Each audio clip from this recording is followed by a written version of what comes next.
что когда вот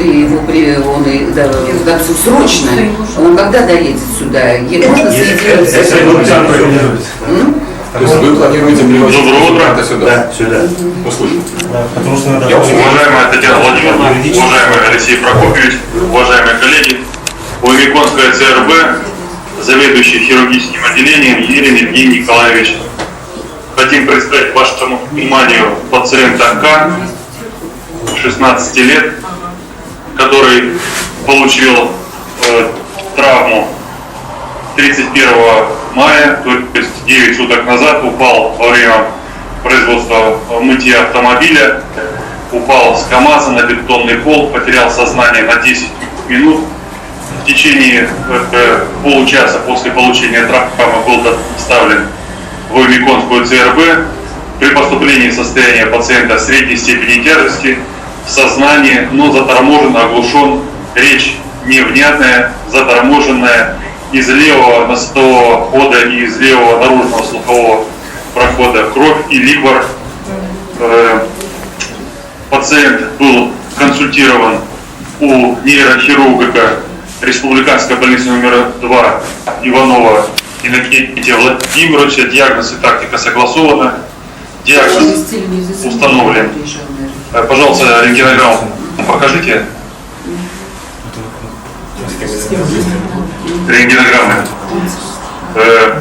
Диагноз открытая черепно-мозговая, перелом основания черепа, ушиб головного мозга, разрыв левой барабанной перепонки.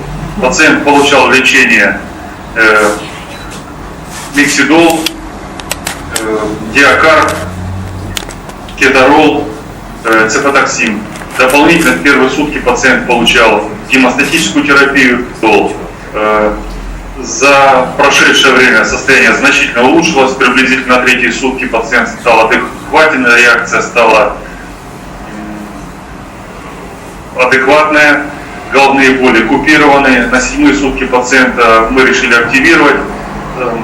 Он стал вставать с кровати и в этот момент стал жаловать выраженные эрективные проявления на вестибулопатию, головокружение, до рвоты.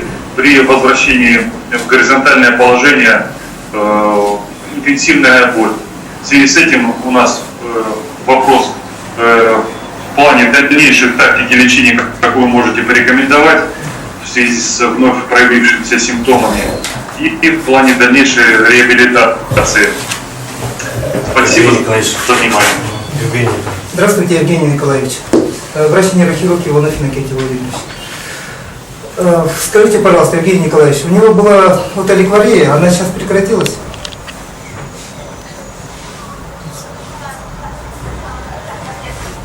Ликвария, да, прекратилась. Сейчас у него ни кровь, ни ликвор из уха не идет. Слух на левое ухо частично восстановился, но не полностью. Ликвария прекратилась. Был ли осмотр лора?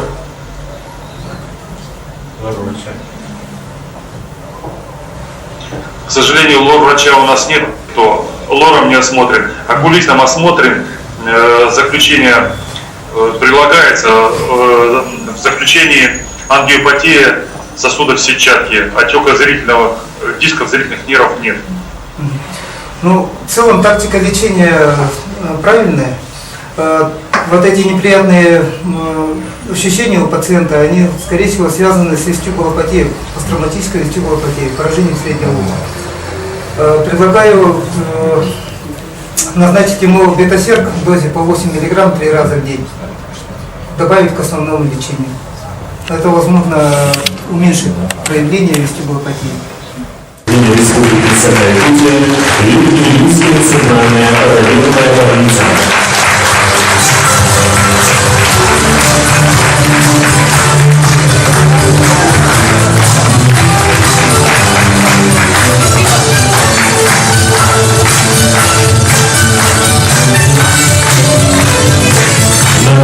Нагрудным знаком «Отличник здравоохранения Российской Федерации» Спиридонову Татьяну Дмитриевну, врача-педиатра участкового государственного бюджетного учреждения Республики Саха-Якутия, поликлиника номер 1, город Якутск.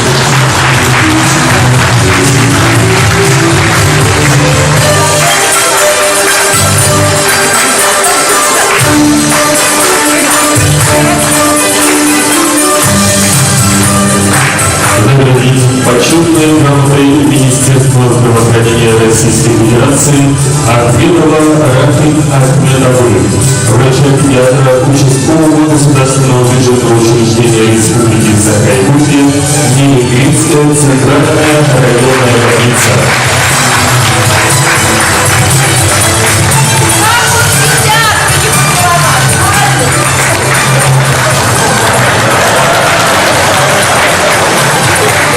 Наградить почетной грамотой Министерства здравоохранения Российской Федерации Федотову Альбину Дмитриевну, медицинскую сестру Тюменской участковой больницы Государственного бюджетного учреждения Республики Саха-Якутия, Минино-Николаевская центральная районная больница. Министр Вероника Скворцова.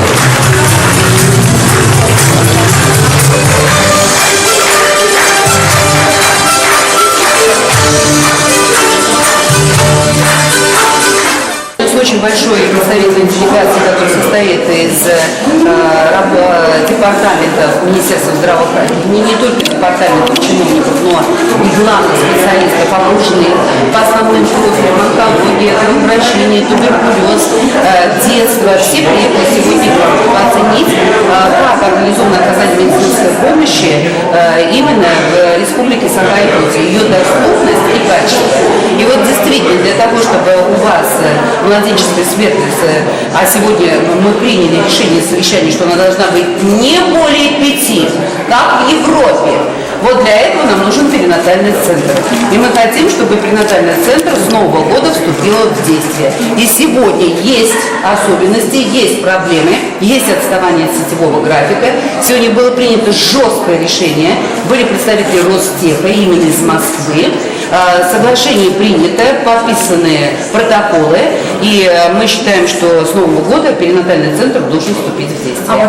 А онкологический центр, я могу обрадовать значит, граждан Саха-Якутии, что мы действительно отбили значит, онкологические центры, и Минэкономразвития подтвердили сумму 1 миллиард 800 Саха-Якутия получит на онкологический центр. Тем более смертность от онкологии все-таки растет, и заболеваемость онкологией высокая в Саха-Якутии. А когда получат эти средства? Это в этом году. В этом году уже. А вот эти вот детско-младенческая до 5, она к какому году должна уменьшиться? В этом году, к концу этого 16, за 16, вот за 15 год у вас 7,6. Да. Это много все равно. Это выше, чем в среднем по России, 6,5. Уже за 4 месяца 2016 года по России 6,1. У вас уже тоже 6,4. Вот и надо, чтобы вы держали, и не просто держали, а снижали. Мы вам пришлем обязательно главного специалиста из Москвы. Наш главный специалист, неонатолог, приедет по охране материнства и детства. Он поможет выстроить эту систему, потому что есть организационные ошибки. И я считаю, что Саха-Якутия с ее прекраснейшей материально-технической базой, с ее хорошими кадрами обязательно достигнет этого. Мы им поставили высокую планку, и они ее достигнут. А по импортозамещению оборудования у нас не будет замещаться основное медицинское в перинатальном центре или нет? Централизованные закупки производит Ростехнадзор, и то оборудование, которое, например, кюветы, они ни в коем случае не отличаются от импортных, а по многим показателям превосходят. Конечно, они будут отечественного производства, но если есть, например, дыхательная аппаратура, которую мы еще не можем производить в том качестве, которое нужно, она будет закупаться только импортной. Например, информационное агентство «Ясия», Надежда Ефимова. Здравствуйте. У меня 2 вопроса. Будет ли поддержка финансовая со стороны федерального бюджета в области санавиации у нас в республике, учитывая наши территории? Да? И второй вопрос по принципиальному решению Министерства здравоохранения нашей республики о сохранении участковых больниц, особенно в наших отдаленных северных районах. Как вы оцениваете это? Но по санавиации, во-первых, мы сегодня обсуждали это совещание с главой Республики Саха-Якутия. У нас такой проект есть, значит, проект программы развития санитарной авиации в Российской Федерации. Он рассматривался на правительственной комиссии по охране здоровья, которую возглавляет Дмитрий Анатольевич Медведев. Даны поручения, потому что это проблема не только медицинская, а межведомственная. Ведь нужны вертолеты, да? Нужны медицинские модули, которые должны эти вертолеты оборудоваться. Да? Это производство будет уже промышленность и так далее, подготовка кадров, это наши. Вот такие все поручения даны. Но я сегодня обратилась и к главе, и к вашим коллегам, были в медицине, в Центре медицины катастроф, да, то, чтобы они нам дали в свой вот проект, разработанный по санавиации по Якутии. Не просто сколько денег есть, а сколько надо полетов, сколько должно, допустим, оказана помощь именно санавиации больным, какие категории, какие критерии, четко отработаны по всем населенным пунктам. И это вот ваша такая, казалось бы, местная программа, но она будет учитывать особенности северных регионов, и она войдет в нашу программу общую. Вот такие сегодня прорешали. Какая-то определенная сумма, она никак пока не существует, да? Пока нет, потому что решается вопрос каким образом. Во-первых, например, у нас есть опыт регионов, таких как Санкт-Петербург, Ленинградская область, Воронежская область, они пошли по частному государственному партнерству. То есть госзаказ делает государство, а частные авиационные компании. Кстати, отличнейшие результаты нам дают. Поэтому мы сегодня решается вопрос, почему на уровне правительства это будет или лизинг, да, для малой авиации. Нельзя ее отрывать от малой авиации, развития санавиации. Это или лизинг, или субсидии на топливо и так далее. Вот такие вопросы прорешиваются. Поэтому общую сумму мы не можем сказать, потому что выбирается модель существования этой санавиации в Российской Федерации. И второй мой вопрос по поводу участковых больниц. По поводу участковых больниц мы сегодня тоже прорешивали. Никто, и тем более Министерство здравоохранения Российской Федерации, никогда не запрещает что-то и не заставляет сокращать. За охрану здоровья граждан в каждом регионе отвечает глава, губернатор. Минздрав России делает только нормативно-правовую базу. Вот сегодня я сегодня на слайдах это показала, мы сделали нормативно-правовую базу, даже чуть-чуть превысив свои, так сказать, полномочия. В каком плане? Мы расписали, допустим, от 20 до 30 тысяч, это там поселковая больница, если населенный пункт, если столько, 6 километров, свыше 6 километров, фельдшер, если до 100 человек, то это хозяйство домовое, то есть мы расписали все от и до, по количеству людей, количество расстояния и так далее и тому подобное. Вот, поэтому сегодня приказы, они вступили в действие, они будут исполнять, потому что они Минюстом зарегистрированы, будут контролироваться Росздравнадзора. Особенности организации первичной помощи у вас в Якутии, тем более в Северном, мы сегодня создали такую группу по изменению нормативно-правовой базы в области оказания первичной помощи, куда войдут и ваши представители. Что я имею в виду? Потому что, вы знаете, у нас 21 век. Нужно ведь не просто поставить там медсестру или фельдшера, который не окажет квалифицированную помощь, например, при инфаркте и инсульте. Согласитесь, это фельдшер, это и медсестра. Нам нужно развитие обязательно санавиации в Якутии, только это поможет. Нам нужна телемедицина и нам нужна информированность населения, чтобы они не сидели дома, а вовремя уже могли обратиться к врачу. Сегодня вот разбирали смертность от инфаркта, инсульта. Позднее обращаемость населения к врачу. Информированность населения страдает. И это 3 кита, которые нужно соединить вместе.